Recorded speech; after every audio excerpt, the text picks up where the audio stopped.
May dambuhalang plano ang China na nagkakahalaga ng halos $1 trillion. Hindi para sa isang skyscraper o bagong tren, kundi para pagsamahin ng siyam na mainland cities kasama ang Hong Kong at Macau para maging isang higanteng super city. Matatagpuan ito sa southern coast ng China, sa bunganga ng Pearl River Delta. Kung titignan sa mapa, mukha lang siyang kumpol ng mga syudad: Hong Kong, Macau, Guangzhou, Shenzhen at marami pang iba. Pero sa mata ng China, hindi sila magkakahiwalay. Para silang piraso ng isang malaking puzzle na kapag pinagdugtong-dugtong, bubuo ng pinakamakapangyarihang metro region sa buong mundo. Ang proyekto ay tinatawag na Guangdong Hong Kong Macau Greater Bay Area o GBA. May lawak itong 56,000 square kilometers. Halos kasing laki na ng kalahati ng Luzon. O kung ihahambing sa Metro Manila, i-multiply mo yon ng 88, ganon kalaki ang planong Metro City ng China. Napakalawak. Sa loob ng area na yon, may mahigit na 70 million na tao.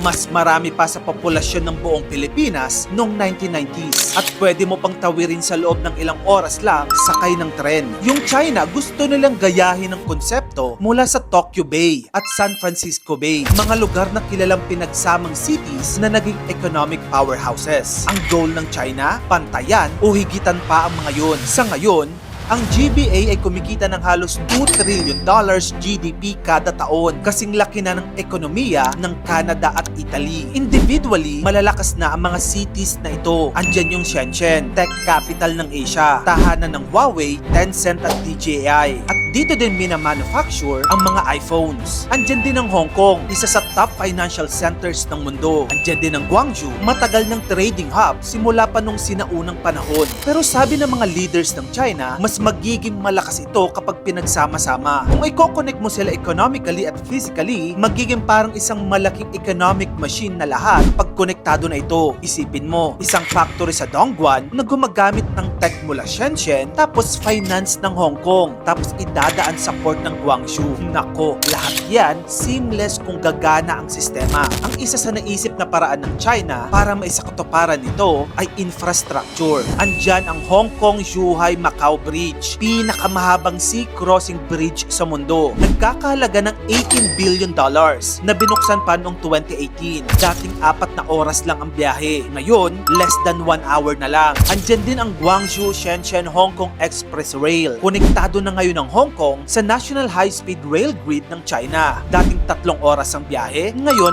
47 minutes na lang. At hindi pa yan natatapos. May 150 plus pang major projects na nakaplano. Layunin nila magkaroon ng tinatawag na 1-hour living circle, kung saan anumang dalawang lungsod sa GBA ay pwedeng marating sa loob lamang ng 1 oras. By 2030, inaasang aabot sa $3 trillion ang GDP ng GBA at mahigit na 80 million na tao ang nakatira na dito. In short, ito na ang magiging pinakamalaking urban economy sa buong mundo. Mas malaki pa sa Tokyo Bay Area. Pero ang malaking tanong, kaya ba talaga magkaisa ng 11 na magkakaibang cities na may iba't ibang kultura at sistema? O baka naman sobrang ambisyoso lang ng project na ito? Ano man ang mangyari, the world is watching. Dahil kung ano man ang maging resulta ng planong ito, hindi lang China ang magbabago, kundi ang buong mundo. Kung gusto mo pa ng mga ganito pang klaseng content, dito lang yun sa channel ko, kaya follow ka na. Mag-subscribe ka na rin sa aking YouTube channel. Yun lang, maraming salamat sa panonood mga kamagkano.